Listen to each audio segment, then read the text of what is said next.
नमस्कार साथियों, आप देख रहे हैं केशव सिंह वॉइस।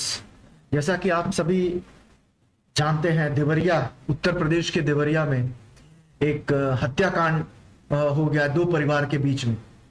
यादव परिवार है और दुबे परिवार है।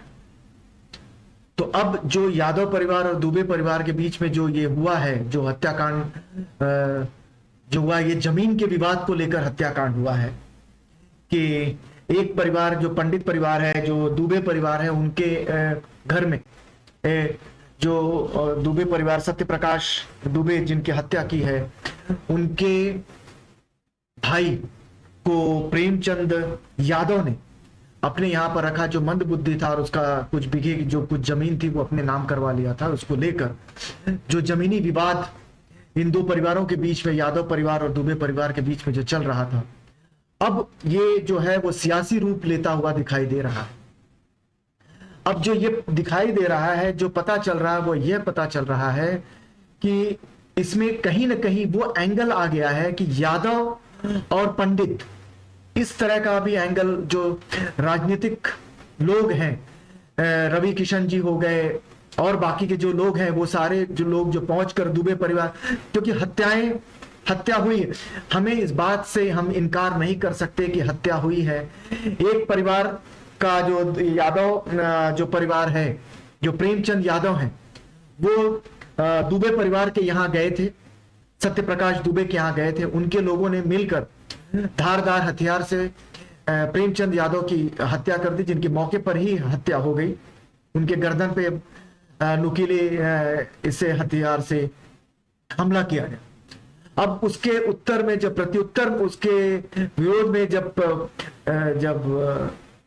दूसरा रिएक्शन जब हुआ, तो दुबे परिवार के 5 लोगों की हत्या कर दी गई यादव परिवार के द्वारा।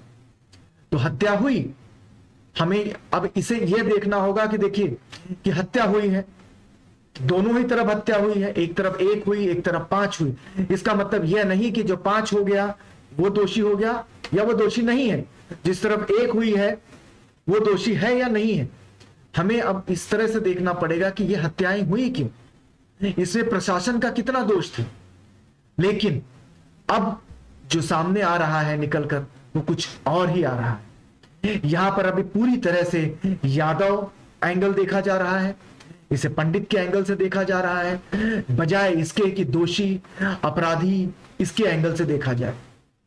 सुनने में यह भी आया है कि जो यादव परिवार है, उनके घर पर योगी आदित्यनाथ की टीम के द्वारा या उस सरकार के द्वारा नोटिस चस्पा दिया गया है कि वो घर को, मकान को खाली करें। 7 तारीख तक का उनको समय दिया गया था। मैं वीडियो 8 तारीख को शूट कर रहा हूं, मुझे नहीं पता कि वहां पे कार्रवाई हुई है या नहीं हुई है। फिलहाल कि उनके घर को बुलडोजर से रौंदने का काम करने वाली है। जो उनके घर के लोग जो हैं वो यह कह रहे हैं कि यह घर जो है बहुत पुराना है, बहुत पहले से बना हुआ है, उनके दादा ने बनाया है, उसमें उनके पिताजी का कुछ भी यह नहीं है। लेकिन सरकार का कहना है या जो एसडीएम का है कहना है कि यह जो घर है वो अनऑथराइज जमीन पर बनी हुई है, तो इस जमीन को अब उन्हें खाली करना पड़ेगा। तो अब सवाल यह उठता है कि अनऑथराइज अगर वो जमीन थी, तो इतने दिनों से अगर वो वहां पे मकान खड़ा था, तो फिर सरकार क्या कर रही थी वहां पर? वो जो विभाग है वो क्या कर रहा था, जिसे आज इतनी मौतों के बाद उन्हें यह सब दिखाई दिया। अब यह है कि जानकारी के मुताबिक जो है, प्रेमचंद यादव के मकान पर सरकारी जमीन पर मिला है। राजस्व विभाग की टीम ने बेदखली की कार्रवाई के लिए मकान पर नोटिस चस्पा दिया है। जानकारी के मुताबिक राजस्व विभाग द्वारा प्रेमचंद के 2 अन्य मकानों पर भी नोटिस लगा दिया गया है। उत्तर प्रदेश के मुख्यमंत्री आदित्यनाथ ने इस मामले में पहले ही कथित लापरवाही पर एक एसडीएम, सीओ सहित कुल 15 पुलिस और राजस्व कर्मचारियों को निलंबित करने के आदेश दिए हैं। जांच रिपोर्ट से कर्मचारियों और अधिकारियों की ओर से अपने कर्तव्यों के निर्वहन में बहुत ज्यादा लापरवाही बरतने का खुलासा हुआ है, जिसमें 6 की हत्या भी हुई है। मिली जानकारी के जमीन विवाद को लेकर पूर्व जिला पंचायत सदस्य जो हैं वो प्रेम यादव की पहले हत्या कर दी गई। इसके बाद नाराज लोगों ने गांव के सत्य प्रकाश दुबे के घर में घुसकर 5 लोगों को गोली मारकर जान ले ली। इस घटना में घायल एक लड़की की हालत नाजुक बनी हुई थी, जिसकी बाद में मृत्यु हो गई है।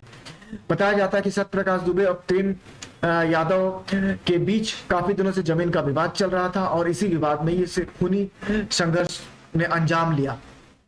तो अब जिस पर किस नजर से इस पे कार्रवाई करनी चाहिए थी सरकार को, और अब ये जो केस है वो किस तरफ जा रहा है, यह भी अपने आप में एक बड़ा ही